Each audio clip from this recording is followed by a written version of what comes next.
On Unbeaten F1, Bottas buzzes in Russia, while the podium gets a dress code.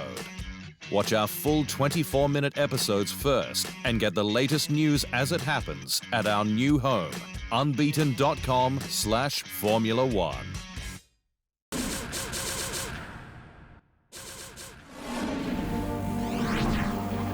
Valtteri Bottas may still be buzzing from his Russian Grand Prix win, but it wasn't from his lap 1 collision with a B, which thwarted his attempt to pass teammate Lewis Hamilton into turn 2. Bottas got ahead of the Brit on the run down to turn 2, but the insect hit his visor in the braking zone, which forced him wide, enabling Hamilton to retain the place until his penalty.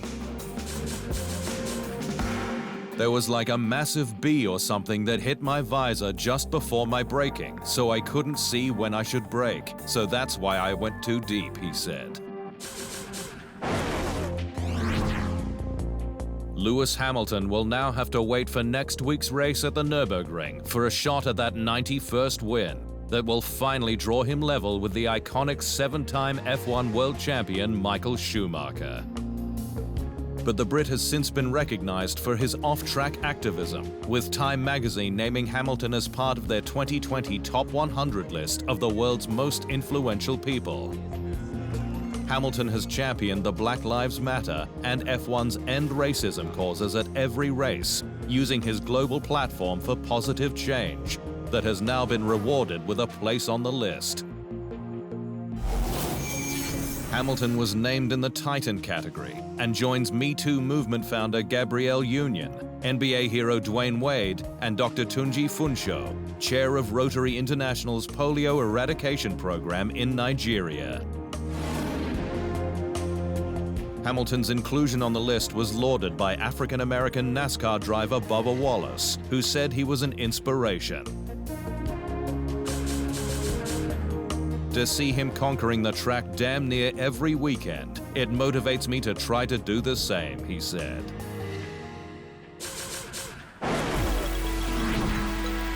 Staying with Hamilton, who is no longer able to wear T-shirts with political messages on the podium, with governing body the FIA cracking down on the rostrum dress code. Hamilton has been wearing Black Lives Matter T-shirts on the grid at races this year, but went one step further in Mugello, wearing a political T-shirt to the podium that said, "Arrest the cops who killed Breonna Taylor," in support of the African-American medical technician shot and killed by police in the U.S. state of Kentucky in March of this year. But the FIA has since ruled that only done-up race suits and masks can be worn by the top 3 drivers on the podium, though the directive has not put Hamilton off pushing for positive change. "I'll just try to continue to work with them," said Hamilton. "Whether or not I agree or disagree is kind of irrelevant. It's just trying to find a common ground and how we can do it together, maybe."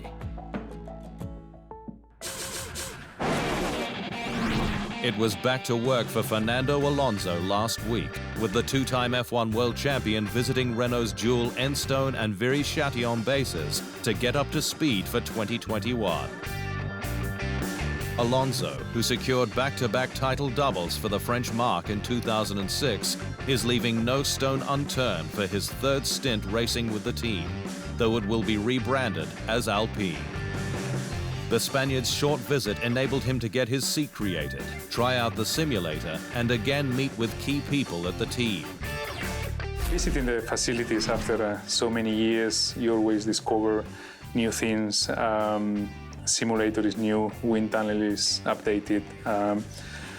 Few things are the same, some of the offices, the gym, that I'm used to visit a lot. And while the now 39-year-old has been impressed with Renault's results this year, he's under no illusions as to the emotional roller coaster ahead. Yeah, I've been obviously delighted to see the performance improvements, but knowing at the same time that there's still a long way to go, and it's very tight, the midfield, so one weekend feel good, the next weekend it can be bad, so I think the guys, they are doing an amazing job on the track side. Sergio Perez says he will find out this week whether he's staying on the grid for 2021, but that he's not interested in just making up the numbers, with the right project needed to motivate him.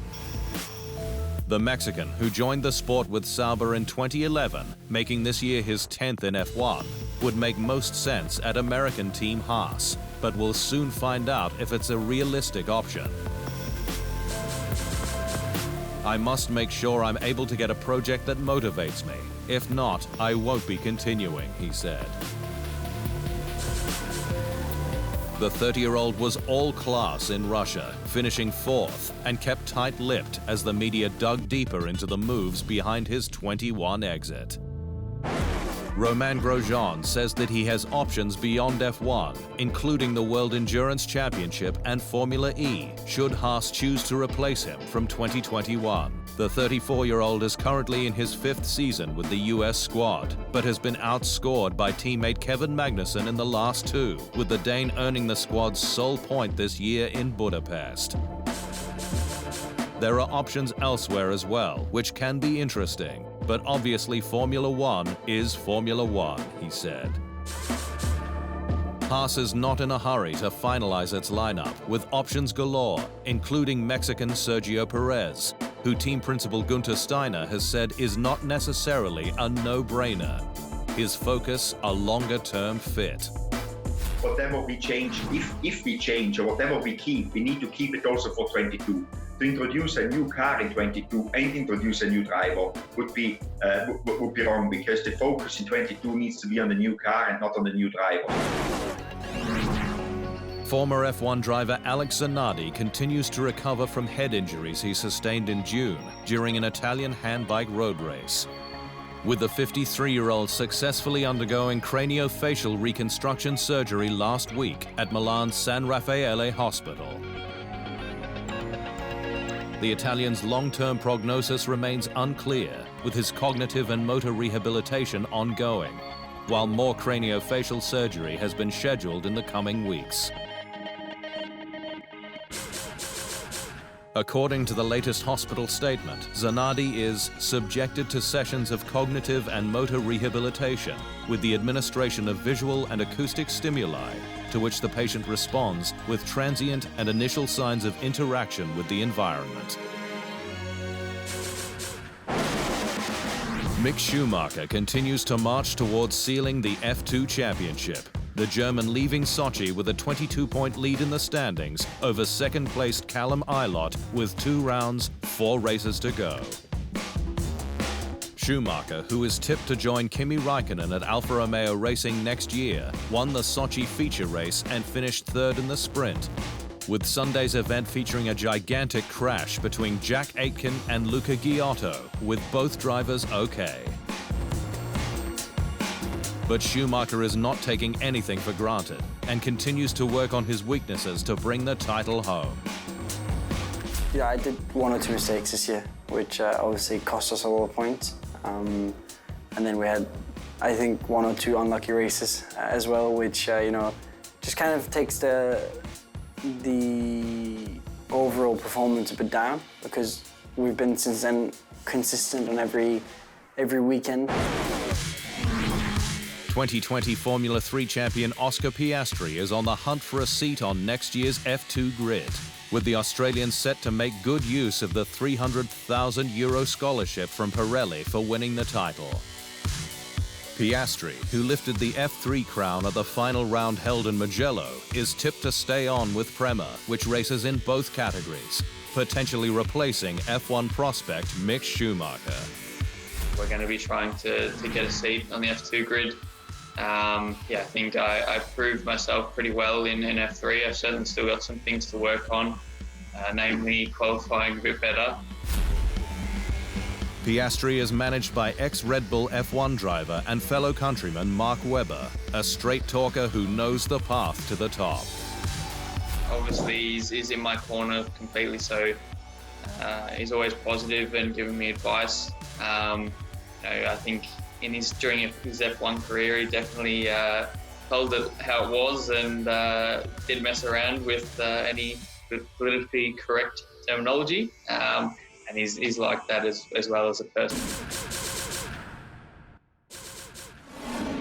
Subscribe for more F1 news and features every week. Then visit unbeaten.com for full 24-minute episodes, breaking news, and more.